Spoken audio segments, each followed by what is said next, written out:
Do the members of the lodge consider themselves to be illumined? All of them do. Without even knowing the definition of the term, the true definition of the term, they consider themselves illuminated. They go around, they have that secret little smile, and they generally talk, no, not generally, they always talk down about most of the other people in the world, and I've even heard grown men refer to fellow Americans, brothers, as profane, simply because they had not advanced through the ritual of Freemasonry. I remember a friend of mine who was a young man who was not a member of the lodge, but his father was. And he had a friend who belonged to another family who was not a member of the lodge, but owned a small business in town. And his small business was being destroyed by the members of the lodge simply because he was not a Freemason, and the business was going to members or lodge brothers. And he asked his father why his friend's family was literally being destroyed by his father and others who professed to be members of a fraternal organization existing for the benefit of the community. And his father told him, and I'll never forget this because it literally crushed my friend.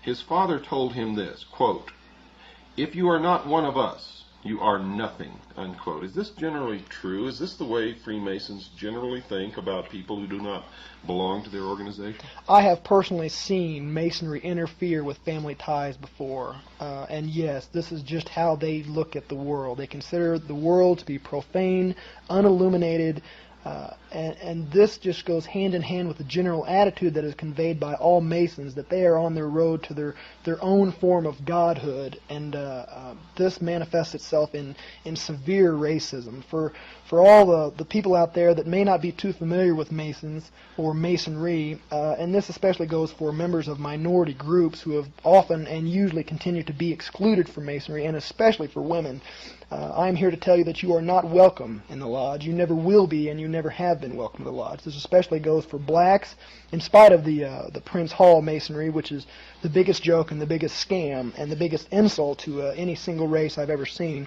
and especially for women. They do not want you, and they consider you totally ineligible and unable to understand what they do. You told me something the other night that I found just incredible. You said that you could go to any Prince Hall Lodge in any black community and the doors would be open to you and you'd be welcome, but if one of those members or brothers of the lodge or the Prince Hall Lodge came to your lodge and tried to come in and participate in the ceremonies or whatever you call them, what would happen?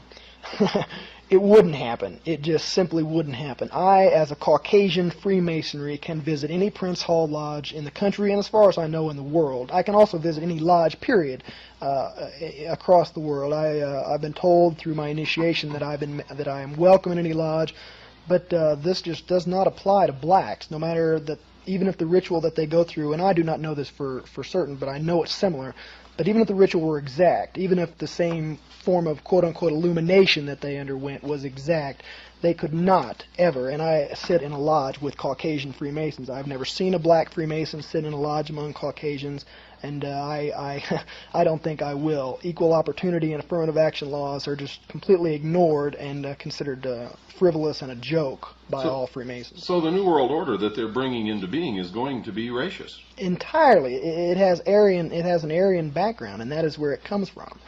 And that's been borne out by our research.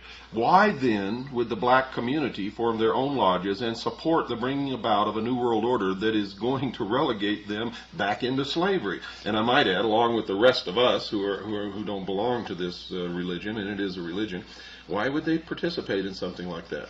Well, as you've told me yourself, and most people will understand this, the world loves a mystery, and you can control the masses by dangling a secret like a carrot in front of their nose and promising them the answer to that secret if they just merely do what you say and work for you.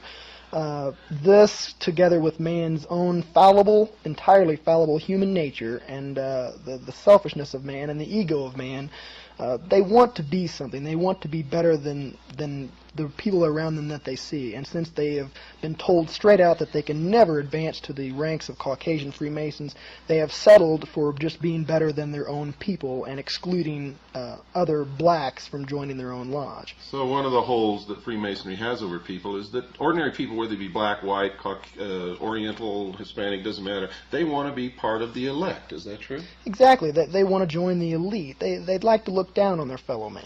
Okay. But now, if nobody coerced you, nobody proselytized you, how did you get into the lodge? I went to the door and I knocked on it.